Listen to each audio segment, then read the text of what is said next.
Magandang araw mga bata, narito tayo ngayon sa edukasyon sa pagpapakatao ng ikatlong baitang. Ang pag-aaralan natin ngayon ay tungkol sa paggalang sa paniniwala ng iba tungkol sa Diyos. Ika-4 na markahan, ika-5 linggo. Sa pagtatapos ng araling ito, ang mga mag-aaral ay inaasahang maisagawa ang paggalang sa paniniwala ng iba tungkol sa Diyos.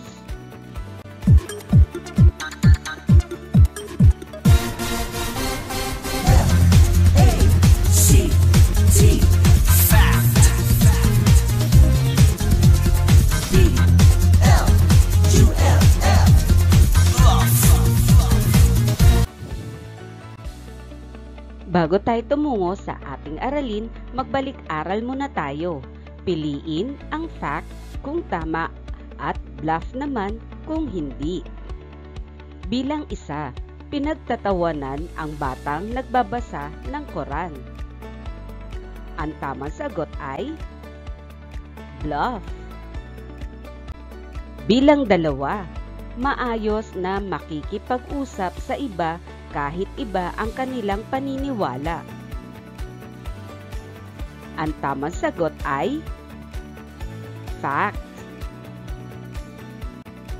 Bilang 3, aawayin ang kaklaseng iba ang relihiyon. Ang tamang sagot ay bluff. Bilang 4, igalang ang paniniwala ng iba tungkol sa Diyos.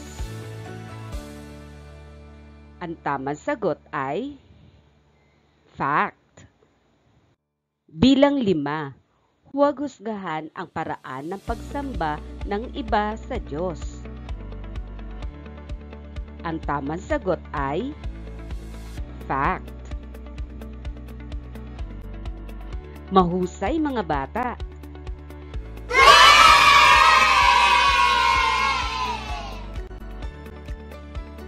Basahin ang usapan ng 3 bata. Linggo ng umaga, Maha at Berting. Magandang umaga, Clarita. Clarita, magandang umaga, Maha. Magandang umaga, Berting. Maha, saan ka pupunta? Clarita, magsisimba ako. Nandoon na ang tatay at nanay sa simbahan. Berting, ganun ba? Kami naman ay sumamba noong Biyernes sa aming masjid. Maha, noong Huwebes naman kami sumamba ng aming pamilya. Ano ang pinag-usapan ng mga bata? Ang kanilang pinag-usapan ay tungkol sa araw ng kanilang pagsamba. Bakit kaya iba-iba ang araw ng kanilang pagpunta sa kanilang lugar sambahan? Dahil iba-iba ang kanilang relihiyon. Bilang isang kasapi ng isang pangkat na naniniwala sa Diyos, ano kaya ang maaari mong gawin upang maisagawa na ikaw ay may paggalang sa paniniwala ng iba tungkol sa Diyos? Kausapin ang kamag-aral kahit na iba ang kanyang relihiyon at magalang na pagtanong tungkol sa kanilang relihiyon.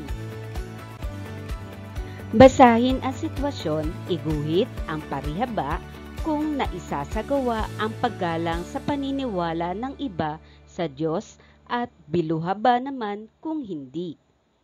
Bilang 1, maayos na kinausap ni Ben ang bago niyang kaklase kahit magkaiba sila ng relihiyon. Ang tamang sagot ay parihaba. Bilang 2, hindi isinasali ni Alan at Rick si Rico sa kanilang laro dahil iba ang relihiyon nito. Ang tamang sagot ay biluhaba.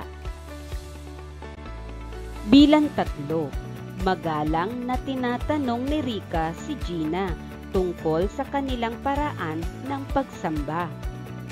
Ang tamang sagot ay parihaba. Bilang 4, Iginagalang ang simbahan ng iba. Ang tamang sagot ay parihaba. Bilang 5. Pinapaalis ang taong nagbabahagi ng salita ng Diyos sa harap ng bahay ninyo. Ang tamang sagot ay biluhaba. Mahusay mga bata!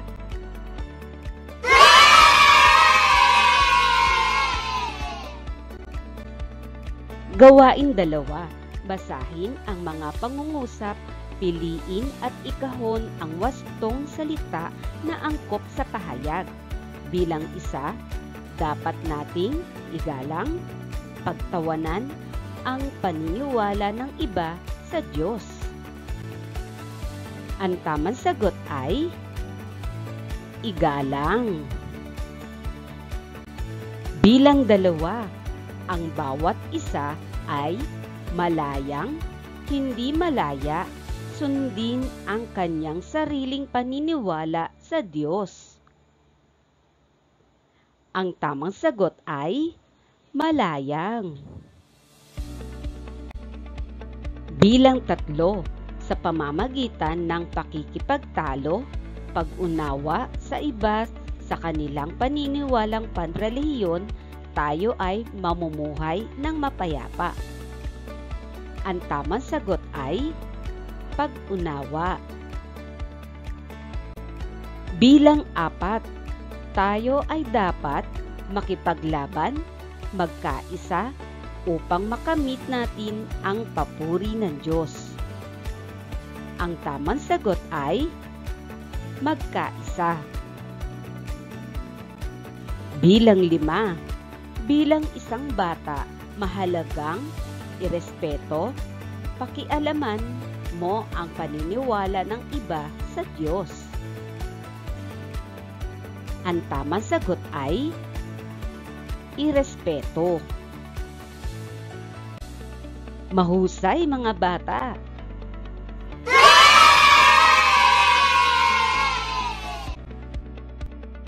Gawain 3. Basahin mabuti ang mga pahayag. Piliin ang wasto kung naisasagawa ang paggalang sa paniniwala ng iba sa Diyos at di wasto naman kung hindi. Bilang 1, pinaunlakan ang kaibigan na dumalo sa kanilang pagsamba. Ang tamang sagot ay wasto. Bilang 2, sinusulatan ang lugar sambahan ng iba. Ang tamang sagot ay di wasto. Bilang 3, laging tinutukso si Elsa sa tuwing siya ay magpupuri sa Diyos. Ang tamang sagot ay di wasto.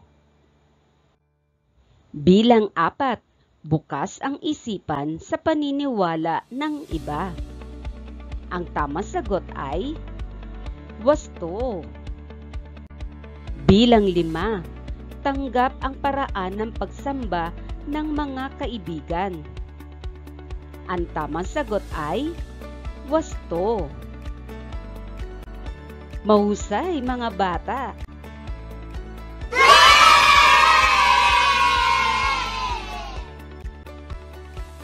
Paglalahat. Naranasan mo na ba na ikaw ay pinagtawanan o kinutya dahil sa iyong paniniwala?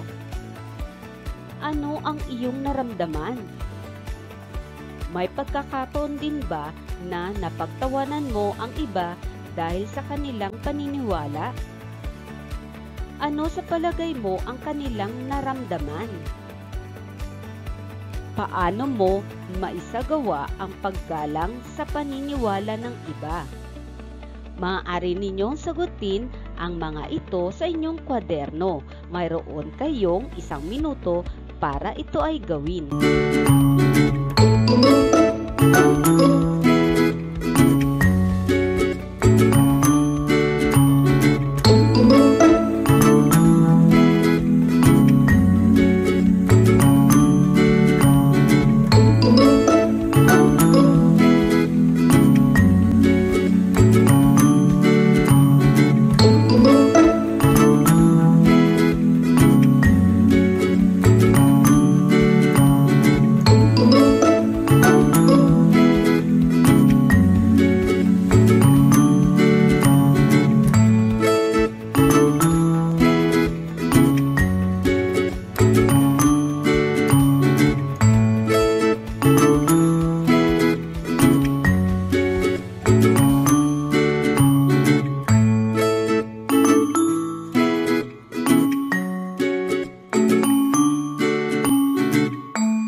Payo.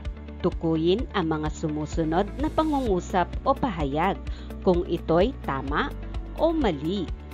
Bilang 1, nakikipagtulungan sa mga ibang grupo upang mabigyan ng tulong ang mga taong nawalan ng trabaho dahil sa pandemyang ito. Bilang 2, pantay-pantay ang karapatan ng ibinigay ng guro sa kanyang mga estudyante kahit magkaiba ang kanilang relihiyon. Bilang 3, pinipili ni Anton ang mga kaklaseng magkapareho sila ng relihiyon para sa kanilang pangkatang gawain. Bilang 4, pinagtatawanan ang kaklase dahil sa kanilang paraan ng pagpupuri sa Diyos. Bilang 5, iginagalang ang mga sinasamba ng iba. Tingnan natin kung tama ang inyong mga sagot. Bilang 1, tama. Bilang 2, tama. Bilang 3, mali. Bilang 4, mali. At bilang 5, tama. Maraming salamat mga bata. Hanggang sa muli.